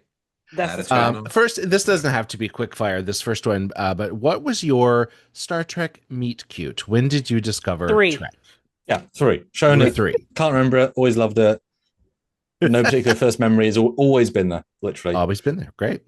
Yeah. If you could have dinner with 3 characters, the characters, not the actors, who would they be? Does it help I've met the actors too, so I kind of have some sense of them as well? Characters: Picard, mid TNG. This is the same dinner, right? Yeah. Mid TNG. Does that mean pre-Locutus or post? Oh god, I mean, you said mid TNG. That's right. There. I did. Pre-trauma. Let's go just pre-trauma. Let's go Chipper Picard. Not quite loving Picard. Unaware. Yeah. Oh, that's a good question. So the obvious answer is Spock next, but I felt that's too obvious for this one. Oh, I'll go as Redax because I find Nicola very cute. I've met her multiple times, and she's kissed my cheek, and she's a cutie. That is harder than it should be as a question. Wow. Okay. And Tuvok, you know what? I like Tuvok a lot. Tim's a nice lad. Oh, yeah. Really 3 very different personalities, although all intellectuals. Off the spot, there you go. And Ethan Phillips. Not as Neelix. I like Ethan. We get on. Throw in one actor with the characters. Throw on too. All right. If you lived in the 23rd, 24th, 25th century, or 32nd, whatever, what would your life be like? Would you join Starfleet? Would you stay on Earth? Would you? I once had a chat with Mike Mann after we interviewed him, and we all joked collectively, if they put Trek yards in lower decks, what would we be? And Mike said, obviously, Memory Alpha doing ships. You do that already. Yeah, so, I mean, I'd just be Memory Alpha doing ship documentaries. I mean, you could work at the Fleet Museum, you know. Yeah, 100%. I love that. What's your go-to holodeck program? The one with the... No, not that one. Could be anything. Just to help me, give me an era I'm living in. No. So I know the... No, the political climate's different. Yeah, if I'm in a war, out of a war. No, you have listen. There's comfort no matter what time it is. There is something that comforts you no matter what, no matter if you're happy or if you're sad. Vulcan love slave. Orion, Mud's women. You want Ryza. Do you want to go Sherlock Holmes, Dixon Hill? Do you Or want something that we be on never the saw. plank? Yeah. Look at him. So He's unbelievably got too difficult many question. ideas. You're editing. Yeah, Yeah, like I like I know. said, That's happening. where I live is going to depend my answer if it's something positive or not. Because it's You're weird. on My the gut, Enterprise D. yeah, because you're my on the gut Enterprise D. reaction, and this is so ridiculous, is just like I said that era, and then go to the year of the TOS and just walk around and live with those guys for a bit. That's Nice. great. Okay. That's Okay. awesome. It's not very interesting, love is it. it? But that's why I It's would gut meta. reaction. It's Yeah, definitely exactly. So I've been to Ticonderoga, and those sets are really nice to walk through. There's a feeling. That's like a bucket list thing for me to get up there. Like I've got to do it. It's like a 2-hour drive from where I live. We should I just know. do it. Let's go. It's I a remember drive there's from that for me. where? It's like near Albany. It's upstate. It's in Ticonderoga, New York. They Yeah. have these beautifully recreated sets of TNG. There you go. There's Or, a TOS. See, I told you, I don't be knowing stuff. When Okay. I was know what I've there, it was seen. pre-tour. Yes. When I was there, it was pre-tour, and saw films, and there was a bathroom on the other side of the set, and technically you go around the set to get to the bathroom. So I made a point of going through the corridor to get to the bathroom. So I would always, with urgency, go to the bathroom, and I'm walking through the whole corridor of the Enterprise, and every single time it's like, because the ceiling stops a view of the ceiling. Yeah. It's like, hello, Enterprise. Hello. So that's your holiday program. Yeah. Yeah. Okay. Rapid fire. Crusher Okay. or Pulaski? Crusher. Mhm. I hope there's Are not you- these. This would be fun if you're like 50. There's not that many. Are you doing Klingon Tai Chi with Worf or Leotard Yoga with Beverly, Indiana? The wolf one. Excellent. Are you drinking tea, Earl Grey, hot, or coffee, black, or Ractagino? Right, Gino. Yeah, I'll risk it. I'll get She's used to predicting it. his answer. I don't like tea, and I don't like coffee. So You Oh, there you go. don't like. Wait. Pause. 20-second timeout on the play. She's like, you're defying cultural stereotypes. Just half want past to three. find out. Half past three. Yeah. Oh, it's 3:30. Oh my god. No, it's my go-to joke about not listening. That's the time. Oh, oh, I see. What is it? Why? Tea is delicious. I don't like beer either. If that helps. No, beer and tea How are did you two totally caffeinate different to things. stay up this late? A wall of monsters. 4 hours. Oh, ago. monster. Okay. Yep. Yeah, Yeah. tea My does girl, not my caffeinate fiance you. made me do. Well, no, I don't like the taste, but coffee. Fiance made me do coffee a few years ago. Yeah. Okay. And, Okay. meth, cocaine, all good stuff. Yeah. Right. Nice. 2 cc's on Meth propylene. capital. Okay. If you had a replicator sitting next to you right now, what would you make? Chinese noodles, chicken chow mein. Ooh, Excellent. chicken chow. Who's your bartender, Guinan or Quark? Can I swap them every day? That's No, cheating. that is cheating. Your Guinan just. I don't know why, but just. She listens. Mhm. Are you Team Tasha or Team Armus?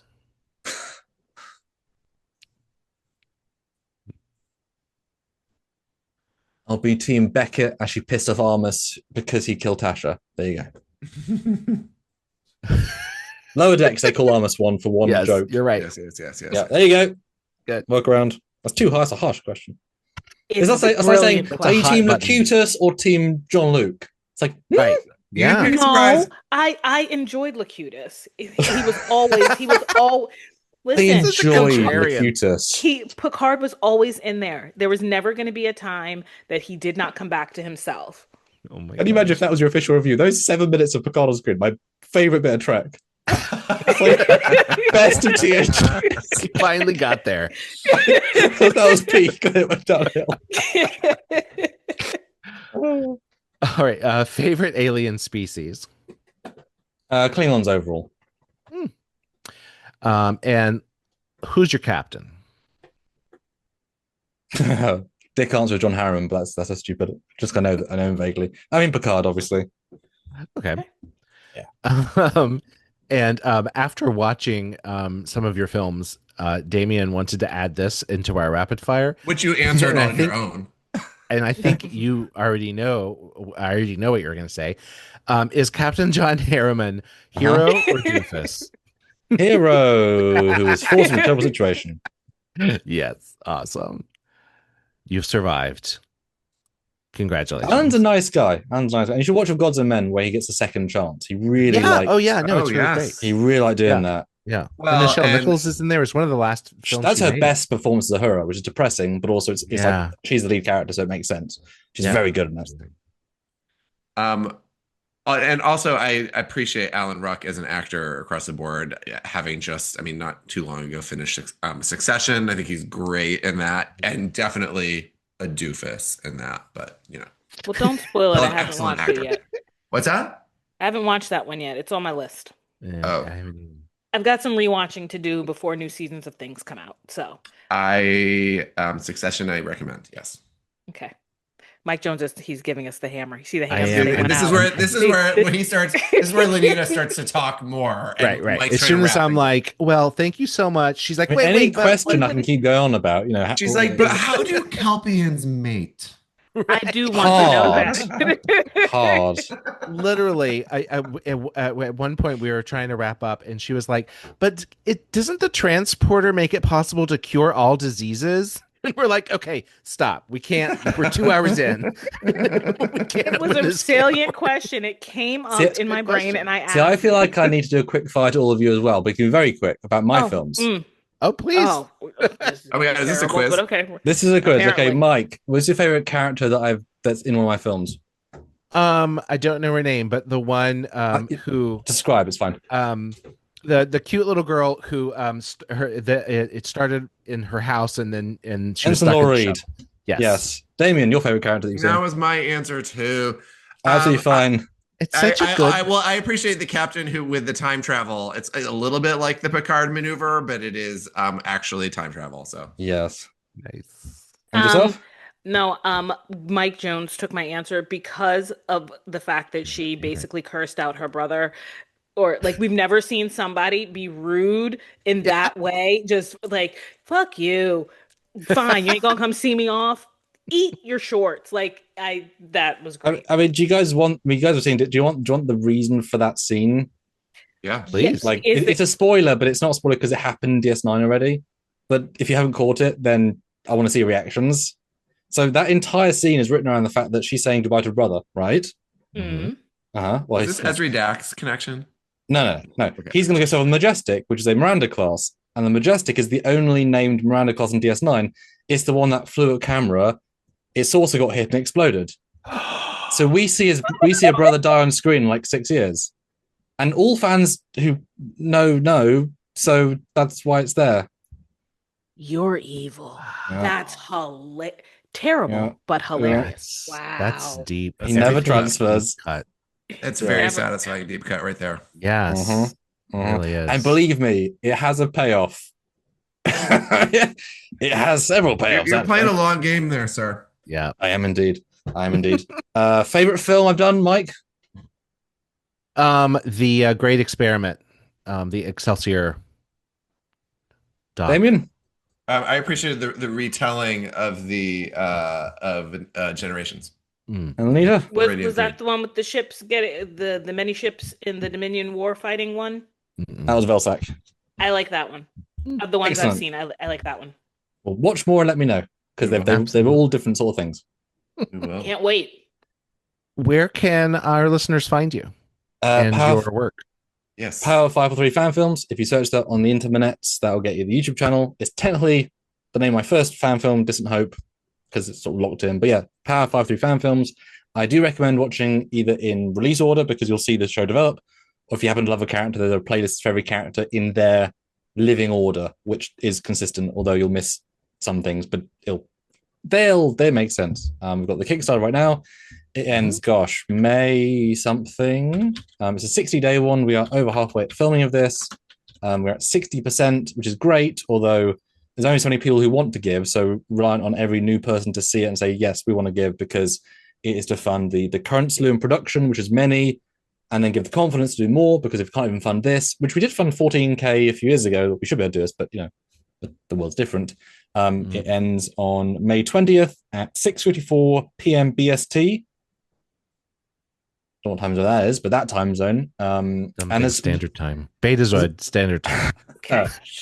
There's a lot of great perks. Like I really push the price down on these if you get bundles, because I working for 3 years to get signed posters, signed scripts. Like for me, it's valuable. And if you watch more of the films, you like the characters. There's Emma signed stuff, Laurie, etc. From films, if you let's say every one of you got like a 5 poster bundle, they're randomly selected, including films that have not been released yet. So you might get spoiler film posters because we film as we go, sometimes we go, which is kind of surreal. And there's lovely character cards, which I don't know if I have here, which I absolutely adore these, because I hired someone to make lower decks art for every single person for every single uniform with every single pip and every single hair variation. Wow. Nice. And they're all signed. I have 50 of each. I have about 5,000 of these that I've made over the years. And I this is my Pokemon card. I hope you'll get these. They'll get random set. And I want to try and collect them all because they'll be cheap, affordable, cute. And you can get like, oh, I got a Laurie this, or I got a Nim that. But I didn't get a Harriman. I should get a Harriman one. You know, that's all gags. So if you want to get a little signed postcard, it's, you know, it's quite small, but I love that. That's kind of fun. And you can name a character, name a ship. Get those digital stuff, of course. There's a really amazing full cast sign print, which are really limited. We only got about 75 made, and one of our actors is sort of semi-retired, so that's like a limited, and that starts at £60. But you can do add-ons. Once your postage done, you can get more stuff and save postage, of course. But yeah, the more you give, it does like stack, because the point is, if you support us, we support you, and I'm really proud of perk-wise what we've got. Not that anyone can afford it, but there's a Section 31 agent perk, which is £1,000. And it's a secret perk. And I love telling the guy who's got it what it was, because he was thrilled. I'm not saying you guys support that, but it's a really special perk that you look at the perks in general because they're fun. Absolutely. Stuff in the bio on the bottom. As you were talking, I was thinking, wouldn't it be amazing if someone gave you an AR wall? Do you want the tangent? Do you want the story? Yes. Always. I had this debate with my fiance. I said, babe, if I buy like a 120-inch TV, we could shoot docs really easily. Yeah, we could. Yeah. We'll just shoot both angles, and there's no green screen. Yeah. It's only about 5K. Yeah. So we can do it. Where are you going to put it? Can you move it? Where are you putting it? In the garage. It would be good for that certain sort of film, but where would you put it? Where would you it has put to it? be. But maybe they're getting smaller. They're getting cheaper at smaller. At some point, it'll be too cost prohibitive to do most things. So docs will be the only thing. Which we do more than one a day sometimes. So if we get that sort of wall, just film it, edit it, and release it. And the cast, like Nim says, she's ride or die. She'll keep coming back, which is lovely because she's like one of our key. Yeah. Like she goes from being really young to captain, so there's a real arc there. And with CGI aging, she looks the age and she acts the age, and that's. And we did cadet her, which is like she's all bouncy and chill, and it's really cute because it's cringe in a nice way. And they see her trauma and then her good things and bad things, and that's like the character arc of all character arcs. So when you watch that in order, you'll be like, she's so happy she's sad. Oh, she's depressed. Oh, and because we knew where she was going, every film. The actress knows her entire like the main beat, sure. So she's able to play everything appropriately, even absolutely ambiguously, and like as a character not knowing. There's a film where she deals with young her, and she actually told she did one day each role, right, to keep it separate in the acting vibe. And she told me on the second day, "Do I have to play young me? She's so obnoxious. I don't like these lines." I'm like, "I know, Nim. That's the point." That's the point. And she was fantastically committed, but because the contrast is so freaking nice and it's so cringe, but that's she's like, do I have? Yes, you do. It's amazing. So, not a thought. Well, we are going to have links to your Kickstarter and to your YouTube in the episode description and all the places. But yeah, so when you guys watch these shows, you can't just watch one. You have to watch multiple because it's you get through lines and character arcs, and it is a whole journey. Samuel, thank you so much for being so generous with your time and joining us today. And staying up so late. And staying up so late. I know I really like to talk about this stuff because I could interview myself all night, but I love these random questions and these little things you guys have and you guys like. It's really, really fun because there's every film has a story, every cast member has a story.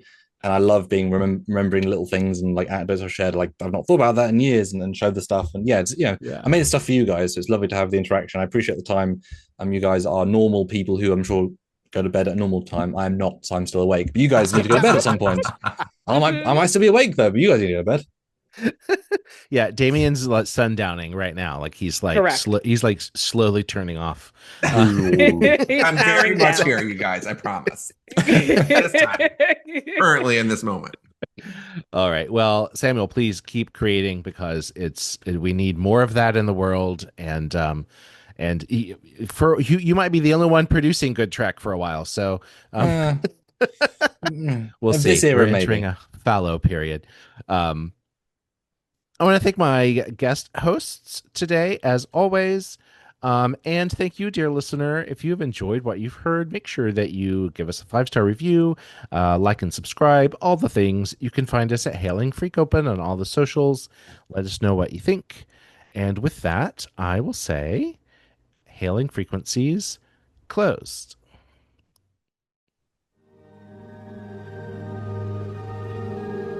No goodbyes.